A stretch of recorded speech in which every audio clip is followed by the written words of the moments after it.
In January 1947, the brutal murder of Elizabeth Salt shocked the nation and captivated the world, known as the Black Dahlia. Her tragic death remains a mystery to this day. Join us as we delve into the life of Elizabeth Salt, the discovery of her body, the investigation, and the numerous theories surrounding her untimely death.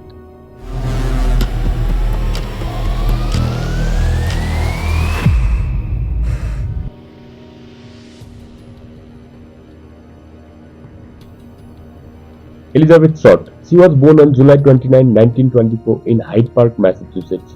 She was the third of five daughters in Salt family. Her father Cleo Salt abandoned the family during Great Depression, leaving her mother Phoebe to raise the children on her own. Growing up in Medford, Elizabeth dreamt of better life. She was known for her beauty and had aspiration of becoming an actress. In 1946, Elizabeth moved to California, hoping to break into Hollywood. She lived a transient lifestyle, often staying with friends or acquaintances. Despite her dreams, she struggled to find steady work and support herself in big city. Elizabeth became a familiar face in Hollywood social circles, but her life was far from glamorous.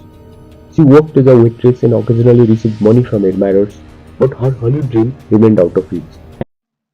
Around 10 a.m. on January 15, 1947, Betty Bersinger was out on morning task with her 3-year-old daughter Anne.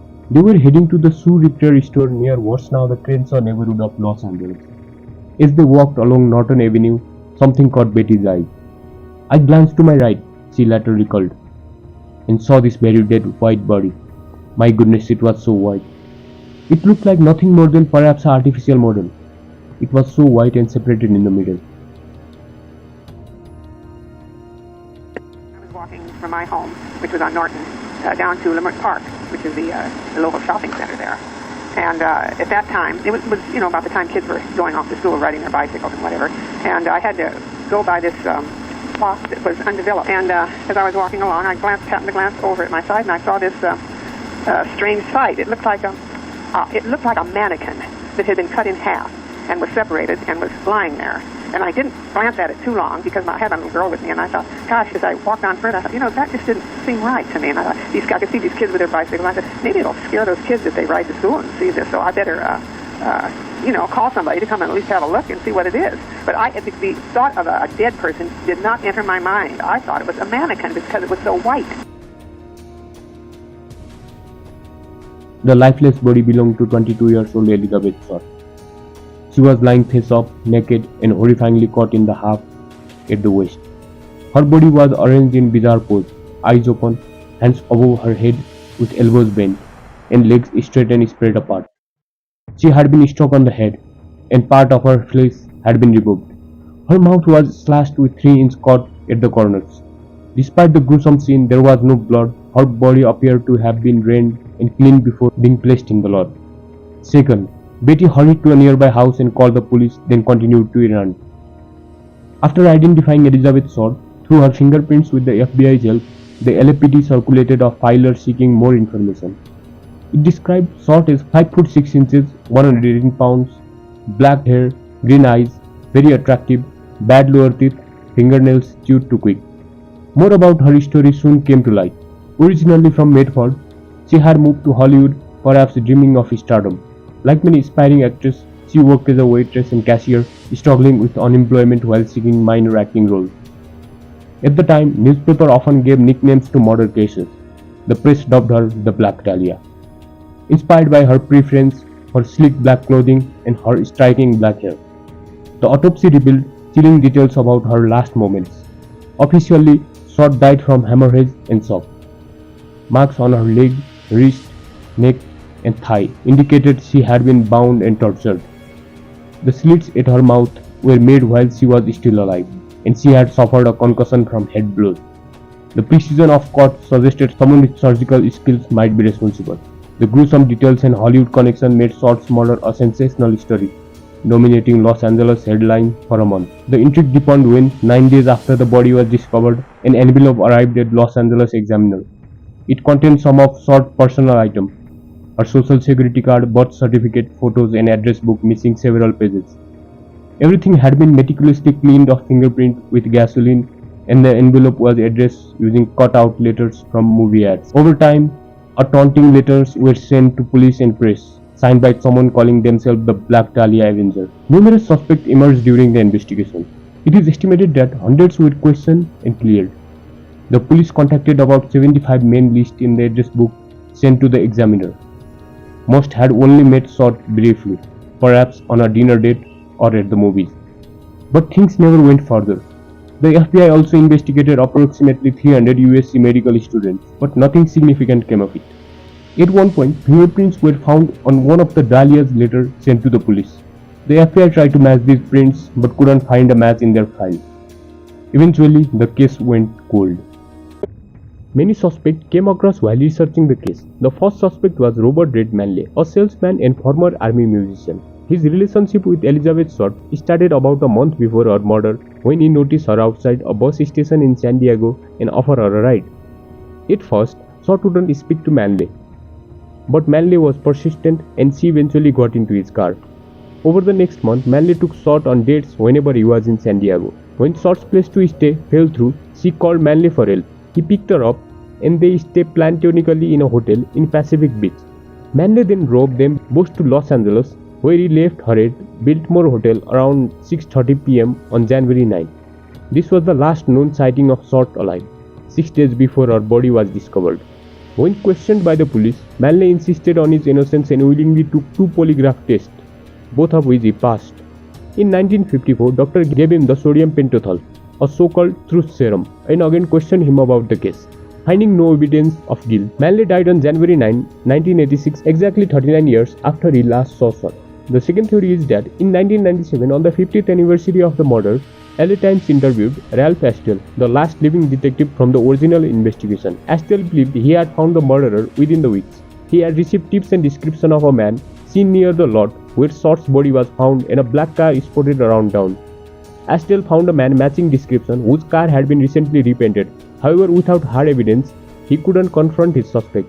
By 1997, Astle still believed this man was the Black Dahlia murderer. The third and most infamous suspect is Dr. George Hodel. Many believe the real killer interacted with the investigator at some point, but no one is more convicted than Steve Hodel, George Hodel's son and retired LAPD homicide detective. Steve published research claiming that his own father was the murderer. George Hodel was a wealthy Los Angeles doctor known for his high IQ and connection. He ran a venereal disease clinic, giving him access to both sex workers and the elite. Though not practicing a surgeon, he excelled in medical school. After George's death, Steve found photos of women he believed to be Elizabeth Short and began investigating. He came to believe that his father had a romantic relationship with Short and that they had been seen together in downtown Los Angeles hotel. George Hodel had a medical skill necessary to perform surgical mutilation on Short's body. Steve also suggested that George was responsible for the murder of Jeannie French, who was found dead 3 weeks after Short. French's body bore the initial BD, possibly for Black Dahlia, written in red lipstick. Handwriting analysis matched George Hodel's handwriting to the notes sent by the killer. George Hodel also had 50-pound sack of concrete delivered to his home on January 9, 1947. The last day Short was seen alive. Similar bags were found near Short's body, possibly used to transport her. George drove a black 1936 Pack Air, similar to the car seen near the crime scene. Steve noted similarities between Short's body and the work of surrealist artist Man Ray, a friend of George. The pose of Short's arm resembled a Man Ray's photograph monitor, and the slits on her mouth were reminiscent of his painting Observatory Time The Lovers. Steve theorized that George idealized Man Ray and wanted to create his own twisted form of art. One of George's daughters, Tamar Hodel, claimed that her father hosted lavish parties with guests like Man Ray and movie stars. She also alleged that George sexually abused her and offered her to his friends. George was acquitted of incest charges, but suspicion remained. In 1950, he moved to Philippines. In 1967, a woman was murdered in Manila, her body bisected and posed like Short's. George lived nearby at the time. In 2012, Steve Hodel visited his childhood home with Short's dog, which detected human decomposition. Soil sample confirmed the presence of human remains.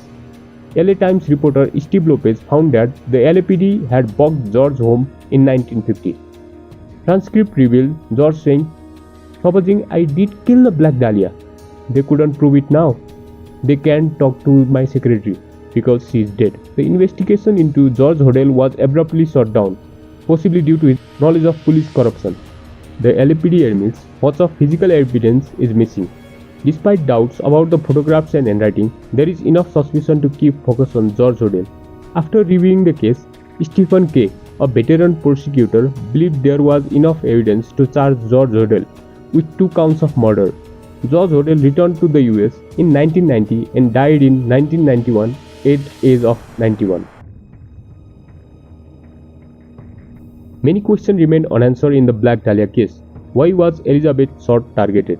Was she killed by someone she knew, or was she the victim of random act of violence? The lack of concrete evidence and the passage of time have made it increasingly difficult to find definitive answers. Modern forensic techniques such as DNA analysis have the potential to uncover new leads, but the degradation of evidence over time poses significant challenges. The hope remains that one day a breakthrough will provide the answer we have been seeking for decades. The Black Dahlia murder has left an indelible mark on popular culture. Countless books, movies, and TV shows have been inspired by the case, each offering their own interpretation and theories. James Ellroy's novel, The Black Dahlia, and its film adaptation brought the case to a new generation, blending fact and fiction to create a gripping narrative. Other works such as LA Confidential and The American Horror Story had also drawn inspiration from the haunting story of Elizabeth Short. As we continue to explore the Black Dahlia case, it's important to remember the life of Elizabeth Short. She was a young woman with dreams and aspirations, whose life was tragically cut short. While the mystery of her death endures, so does the pursuit of truth and justice. Thank you for joining us on this journey through one of America's most enduring mysteries. Stay curious, stay informed, and never stop seeking the truth. Thank you, and don't forget to like, share, and subscribe.